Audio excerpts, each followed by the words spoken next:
Aiden, what are you doing? What on earth happened here? I found my grandson looking cold, wrapped in a blanket and cowering in the corner of the garage, and I rushed over to him in a panic. Grandma, it's okay. It happens all the time. Don't worry about it. That's right. It's his punishment for always causing trouble. What? I reacted with a frown to the statement made by my daughter-in-law, who had quietly stood behind me. After that, being trapped in the garage, I encouraged my grandson and decided to take action. Let's escape, Aiden. Huh? I will protect you no matter what. I'll rescue you from here, so just wait. I said this and took my mobile phone out of my pocket and called someone. My name is Mary. I've reached the age of 70 and run a candy store with my sister, Dorothy. After my husband passed away and I was left alone, I seemed to be standing on the brink of despair for a while. My sister, who couldn't bear to see me like that, invited me to join her. This shop belongs to my sister and her late husband, and I'm here to help, so to speak. My sister's husband died quite some time ago as well. This shop, a memento of her husband, is something she's determined to protect, and I want to support her in that. So I decided to work as a helper. Mary, what are we going to do for the New Year's celebration? My sister has always doted on me. She acted as a parent in place of our busy parent. To me, my sister was indeed like a mother. I guess we'll probably go to Oliver's place again this year, huh? I've promised to show up, and I've told Aiden as well. Oliver is my son. He has a child with his wife, Emma, and that's my grandson, Aiden. By the way, how old is Aiden now? I think he's 20 years old. Is he still staying at home all the time? At my sister's words, I let my expression darken. My grandson Aiden apparently started shutting himself at home after attending college for a while. It seems he was bullied, and he even dropped out of college this year. Currently, he's unemployed and doesn't step out of the house at all. It seems so. Really? Aiden used to be such a social and cheerful child. My sister is right. Up until high school, my grandson was lively and had a life that had nothing to do with shutting himself at home. But then, one day, he suddenly became reclusive, and I was unable to hide my surprise when I heard about it. Then you should take this to him. As I recalled the situation and looked gloomy, my sister handed me some sweets. Dorothy, here! When you're feeling down, having some sweets and taking it easy is the best. The candy Aiden used to love is back in stock. If you like, take it to him. My sister, who smiles so brightly, is reliable and shed a bright light on my darkened heart. Time passed and the season turned to the new year. I was visiting my son's house. It must have been cold, right? Come on in, please. My son's wife took my coat and guided me into the living room. I thought she was really considerate and a good person. But then something happened that nullified that impression. Thanks, Emma. By the way, where's Aiden? I couldn't find my grandson anywhere. Even though he usually stays holed up at home, he shows his face and smiles at me whenever I visit. But on this day, he's nowhere to be found. I had heard my son would be back from work in the evening, but I haven't been told anything about my grandson. Is he in his room? That's what I thought when I was about to head there. Aiden's out shopping right now, Emma shouted, as if to stop me in my tracks. I jumped in surprise, but even more shocking were her words. Shopping? Aiden is able to leave the house now? My grandson, who hadn't left the house for the past year, was taking an unexpected big step. I was so moved that I inadvertently let out a loud cry. Yes, it seems he finally found the courage.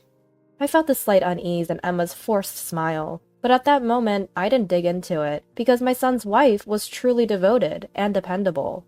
I had never once looked at her with a suspicious gaze. Since my son was an emergency doctor, he rarely came home, so the household matters were almost entirely left to his wife, Emma. That's why she quit her job. She wanted to dedicate herself to her family and raise her son properly. She had overcome the challenges of raising him alone with those thoughts in mind. I had no reason to suspect that Emma would do anything to her grandson, but now I live with a lifetime of regret. If only I had noticed my daughter-in-law's hidden side at that time, my grandson might not have suffered like this.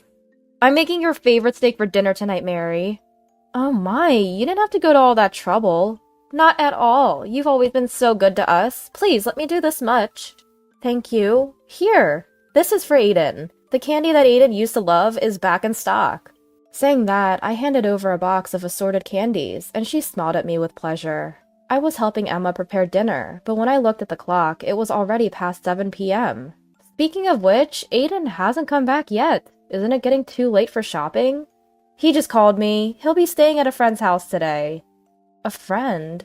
He's been staying inside the house all the time, but it seems he's made an internet friend recently. He'll be staying at their house today. Something's off. If he had the courage to do that, why would he be cooped up at home? I continued to prepare dinner with those doubts in my mind. I felt something was off about my daughter-in-law's explanation. I wanted to see the truth with my own eyes.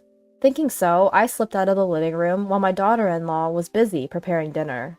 I quietly visited my son's room, making sure not to make any noise, only to find out that no one was there. Rather, the room was completely empty. What is this? Where's Aiden? Aiden? Where are you? Something was wrong. I thought so and started walking around my son's house. It was built in an old-fashioned way, with a long corridor running through it. The view of the garden from that corridor was always breathtaking, but today something felt off about it. That garage, has it been cleaned up? This house originally belonged to my husband, and it's his family home. Now my son and his family live there, so I knew that garage had been there for a long time. But, for some reason, the garage that was dirty last year had been cleaned. It had changed as if someone had put a hand to it, and I couldn't help but wonder why. I was about to approach the garage, changing into the sandals left in the garden, when it happened. "Found you! Mary, what are you doing?"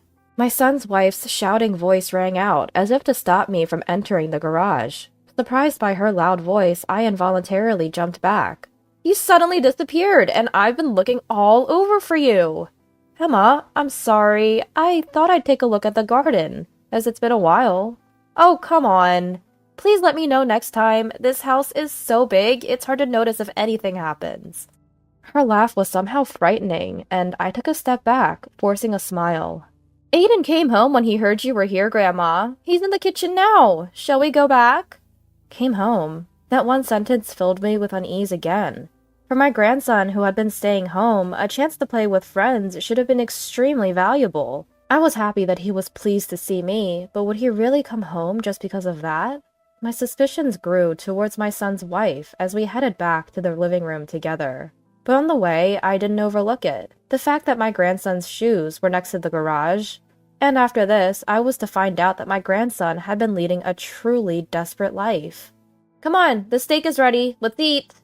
My son's wife handed me a plate and encouraged me to eat, but I couldn't find my grandson anywhere. No matter how much I looked around, I couldn't even sense his presence. Puzzled, I decided to ask, "Hey, where's Aiden? You said he came home, right?" I had been concerned about my grandson ever since I arrived, and my son's wife seemed to sigh in frustration at my questions. "Aiden's in the kitchen." "The kitchen?" "He takes his meals in the kitchen." "What?" I was genuinely shocked by what she said. I recalled my grandson's room earlier and the shoes by the garage. I hastily stood up and headed to the kitchen, where my grandson was. "Aiden?" "Grandma?" There he was, standing and eating a hamburger. I noticed the hamburger he was eating, but what surprised me even more was my grandson's drastically changed appearance. He used to love sports, and he had a good physique. But my grandson standing there had lost all his flesh, so emaciated that his collarbone and other bones were sharply protruding. His gaunt and unhealthy appearance made me let out a cry that was almost a scream.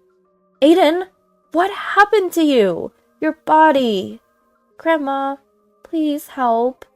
"What are you doing, Aiden?" The moment my grandson tried to say something, my son's wife appeared, cutting him off. My grandson, whose face looked like he might burst into tears at any moment, now stared at his mother in fear. "Mary, we have this delicious meat. Let's eat it quickly, shall we? Just ignore Aiden." Saying that, my son's wife tried to coax me away from the kitchen. I refused and stood in front of her as if shielding my grandson. "Emma, what is going on here?" "What do you mean?" My son's wife stared at me with a feigned, innocent look, trying to play dumb. Her insincere behavior irritated me and fueled my anger. "Don't play dumb, please. Why is Aiden eating in the kitchen all by himself? And just a hamburger, at that?" "Oh, this is his punishment." I involuntarily shuddered at her, as she said it with a smirk, as if it were a trivial matter. She continued speaking, laughing with a troubled look, and lowering her eyebrows while looking at my grandson, who was hiding behind me. Today, I asked him to clean the bathroom, but he didn't do it properly. It's part of his discipline. Is there a problem with that? I felt a terror at my son's wife's stance on discipline. Just because he failed to clean once, he has to endure this? It's too strange. She must be insane. That's exactly what I felt. I wonder if my son knows how terrifying her ideas are. The moment I opened my mouth to question her, my grandson interrupted me. I'm sorry, I'm okay, really. Grandma, can you please go eat with Mom and enjoy your meal? Please? He pleaded in a soft voice, and my grandson grabbed the back of my clothes. I could feel his hand trembling through my back, and I chose to swallow the words I was about to say. Grandma, it's normal for me to eat here, so please don't worry about it, really. Normal? What do you mean by normal? Come on, Aiden says so. Let's go over there, shall we, Mary? Saying so, my son's wife forcibly took me to the living room. If I stir things up any further, my grandson might be harmed. If that's why he intervened earlier to prevent that. I sensed a crisis for my grandson and pondered desperately for a solution. Come on, let's cheer up and eat. Today we have premium beef steak, she said, cheerfully chewing on the delicious-looking meat. But I couldn't eat at all, and I excused myself by saying I had a light dinner before coming here. After finishing the meal, I was planning to stay overnight and was guided to the bathroom. Taking the opportunity, I walked around the house again, looking for my grandson. I have to save Aiden. From the situation since I came to this house and my grandson's condition, I sensed that my son's wife was doing something terrible to him. But how to save him? I was thinking of taking my grandson and going to my sister's place, but I couldn't find him anywhere. He was not in the rooms, bathroom. Where had he disappeared to? Could it be that he's been locked in my son's wife's room? Just then, I spotted the garage in the yard. My grandson's shoes were lying there. Could it be? I quickly changed into the yard sandals and rushed to the garage entrance. Who? The garage entrance was not locked, and I was able to enter smoothly. There, I found my grandson, trying to fall asleep. Aiden? What are you doing here? What on earth happened? I rushed to my grandson, who was huddled in the corner of the garage, looking cold and frightened, wrapped in a blanket. My grandson looked up at me trembling, as if frightened by my approach. Grandma, it's okay. It happens all the time. Please don't worry about it. That's right. It's his punishment for always being a nuisance. What? Emma was suddenly standing at the entrance to the garage, smiling as she looked at my grandson and me. Mom! Mary, you really do love meddling, don't you? Even though Aiden was trying to protect you. Emma, you've been cruel to Aiden after all. Cruel? What are you talking about? I'm just teaching Aiden the same way I was raised. If you do something wrong, it's natural to be punished, right? Neglect. That word perfectly summed up the family environment, and I was almost at a loss for words. My son's wife was apparently raised in a harsh environment as a child, and what she was doing to my grandson seemed to be a part of the discipline she had received herself. But I couldn't accept that kind of parenting, and I spontaneously voiced my opinion. Punishment? This? What did Aiden do? You don't understand how I feel. I love Aiden and want him to be with me forever. But he abandoned me, trying to leave the house to go to college. It's all because he went to such a place. That's why he changed. My grandson was utterly terrified by his mother's hysterical outburst. I learned later that because she had overcome the challenges of raising a child alone, she seemed to have developed an abnormal attachment to my son. So, you've confined Aiden? You knew, didn't you? That's right, to keep Aiden from leaving me. So, I made him quit college. It was all to satisfy her own desires. I couldn't comprehend her talking about such terrifying thoughts so casually. The situation was more than just frightening. My grandson had been living in fear of that twisted love, suffering for a whole year. Thinking of his terror, I trembled with rage and couldn't help but glare at her. Since Mary knows the truth now, I can't let you go home, can I? With those words, my son's wife, wearing a sinister smile, began to slowly close the garage door. We're going to be trapped. I realized it too late, and by the time I started to move, it was already too late. After a loud metallic clang, I heard the sound of a clock. I'll think about what to do with Mary overnight. For today, you two, Aiden and you, will just have to sleep in the garage and reflect on things. My son's wife seemed relieved that she had locked me and my grandson in, and I could hear her walking away from the scene. In the silent garage, it was my grandson who spoke first. Why? Huh? Why did you come looking for me? If you had just left me alone. I couldn't bear to watch my grandson crying out like that, trembling with guilt and fear. Thinking from his perspective, this life had been so hard and painful for him. Overwhelmed by unbearable emotions, I gently embraced him. Don't talk nonsense, dear. Where is there an old woman who would abandon her precious grandson? Precious? Yes, dear. It's no exaggeration to say that my life was saved because you were born. Just before my grandson was born, I was struck with the grave illness of cancer. My body had dramatically withered away, and the disease had spread to various places. It was severe. Honestly, I thought it might be the end of my life. I was in such a state that I had prepared myself for it.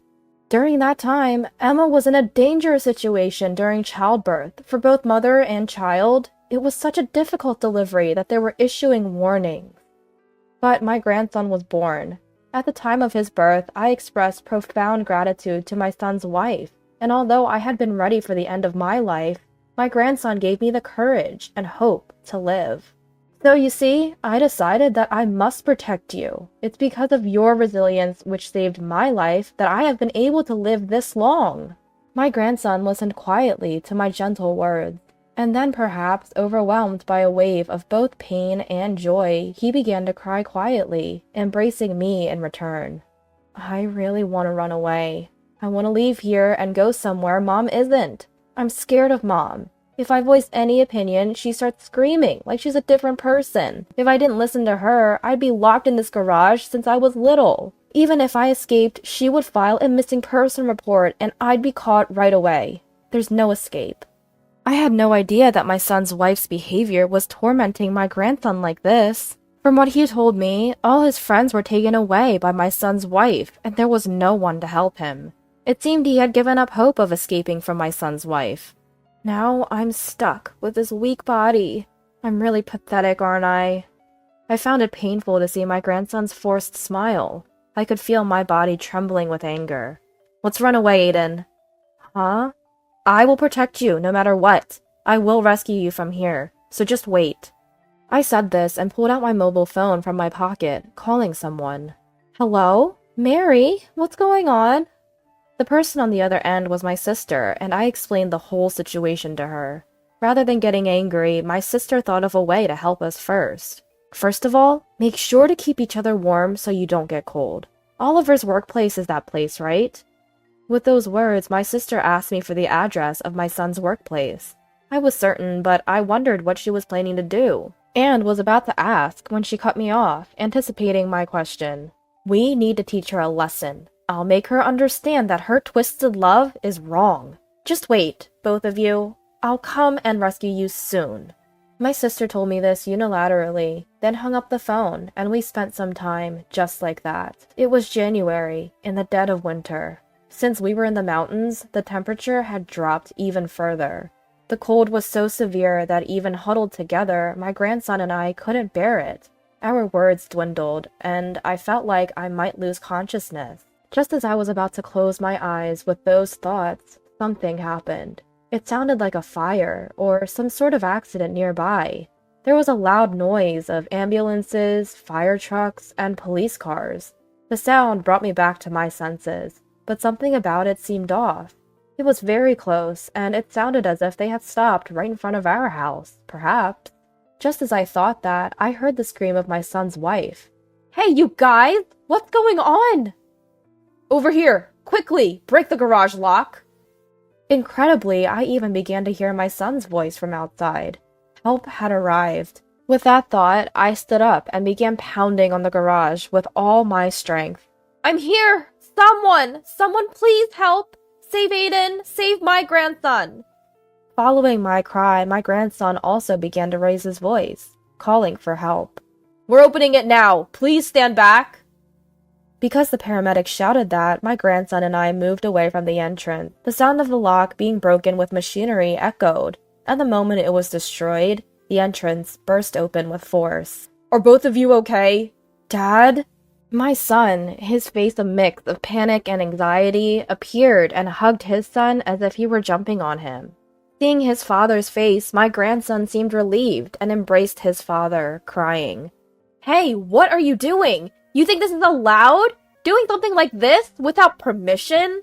Emma, unable to comprehend the situation, screamed and ranted, claiming their actions were unreasonable, but not a single adult seemed intimidated by her. Everyone glared at her, and then my sister appeared, confronting my son's wife. "Don't talk nonsense! Do you even realize what you've done?" My sister yelled at my son's wife in a voice louder than I'd ever heard before. We were all taken aback by her voice, but the one who was even more startled was my son's wife. "You were about to do something irreversible! Don't you understand how dangerous that was?" My sister yelled at my son's wife, her anger like that of a real mother, but my son's wife raised her voice to confront her. "In the first place, if Mary hadn't meddled, none of this would have happened. It's not my fault, it's all Mary's fault." I'm not in the wrong. Those words of my son's wife screaming that she was not at fault made me furious, and I lost my temper. "If I hadn't noticed this today, you would have continued to believe Aiden was yours, and would have kept taking away his freedom. But that's because Aiden doesn't understand my feelings. Don't force your selfish thoughts on a child." I rebuked my son's wife, who was still trying to resist, scolding her so sharply that I left no room for rebuttal. "You unilaterally demand love in return, and don't even try to listen to the child's opinions. You have no right to call yourself a parent." "What did you say?" Interrupting Emma's attempt to argue, a police officer stepped in front of her. "Emma, you are being detained on suspicion of kidnapping." "What? Hey, wait a minute. Hold on. If you resist, the charges will become more serious." At the police officer's words, a breathless Emma quieted down and was then taken away. Afterward, my grandson and I went to the hospital for an examination. He had been locked in a freezing garage.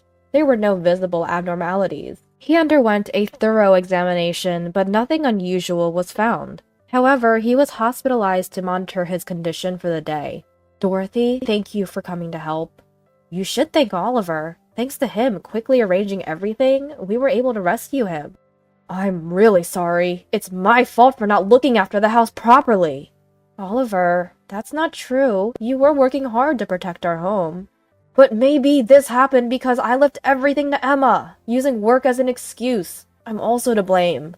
I spoke gently to my son, who felt responsible. "Then, from now on, you must protect Aiden. Surely Emma will come to take Aiden back." "Yeah, I think so too." "We have to make sure that he never falls into her hands again." "That's true, but what should we do?" "I have an idea." When I proposed this to my son and sister, they both agreed. Time passed, and the day came when Emma was released. As we were prepared for her to contact us, sure enough, Oliver's mobile phone rang. "Wait, what's going on here?" The first thing out of her mouth was neither an apology nor a complaint, but a voice almost like a shout. Both my sister and I, who were listening to the call, sighed at her expected reaction. "What's the matter?" "The house! It's gone, isn't it?" "Yeah, it's gone. We don't need a house to live with you anymore." "What? What do you mean? Explain yourself!" Just being released and faced with an incomprehensible situation, she was speaking with a voice filled with anger and desperation. In fact, after that, we all, including my grandson, had discussed it and sold the house, leaving it a vacant lot. Since I had originally been the owner of the house, selling it was easy. My son and grandson were now living on entirely different land, and after this phone call, the mobile phone was to be disconnected, and arrangements were made to talk to Emma through a lawyer. "There's no way we can go on with you, and Aiden has finally settled down. Don't try to interfere with our family anymore." "What are you talking about? Aiden is my precious son." "Stop it." The grandson, who had been listening to the call, quietly spoke up at her shouting. "Aiden? Where are you? Mom will come and get you. Just wait. I'll come and take you back right away." "You're creepy." In response to Emma's words, the grandson spoke out in an angry tone. Emma, surprised at his words, showed a look of confusion. Aiden? What on earth are you saying? I've put up with it for so long! I'm finally living freely with Dad and the others, so don't get in our way! I never want to see your face again! The grandson who had said that was excited, catching his breath with his shoulders. I placed my hand on his shoulder and gently soothed him by patting it several times. We are getting a divorce. Don't ever show yourself in front of us again. My son, who had said this, hung up the phone unilaterally and immediately set his phone to reject calls from Emma's number. We also made sure that no contact could reach the grandson's mobile phone, leaving the rest to the lawyer. After that, the divorce from Emma was successfully finalized. Thanks to a restraining order, the grandson is enjoying peaceful days. Emma is said to be attending therapy, unable to let go of her love for her son. She's not working and lives on benefits from the government, or so I heard through the grapevine. Since then, my grandson has stopped shutting himself in the house and is now studying hard with the ambition to attend medical school. I want to become someone who can help others too. Inspired by the father and rescue team that saved him, he's been saying this and striving every day. My sister and I still run the candy store, playing with little children every day. For our grandchildren who have regained a peaceful life, and for the children yet to be born who we hope to welcome into our lives, we cannot give up on living just yet.